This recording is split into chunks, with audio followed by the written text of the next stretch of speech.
Here is the Simon Pearse covered bridge area. Just total devastation. This is where we used to swim. Right beneath this bridge there was a Tarzan swing. The swing's still there. There was a hill over here. If you look at it, we used to climb down this hill beyond that beam that supports the bridge.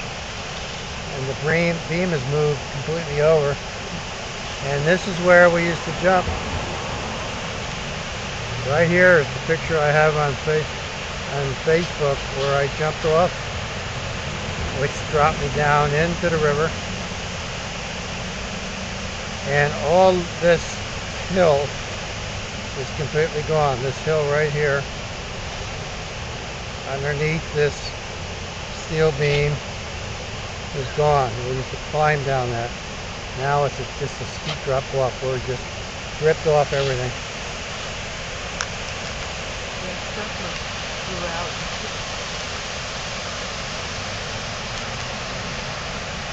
This is the building, Villa State building right next to it. This is the bridge.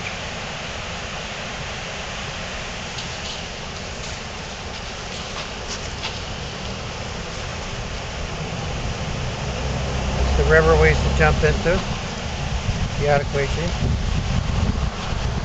can see the devastation. Here's the foundation of the bridge.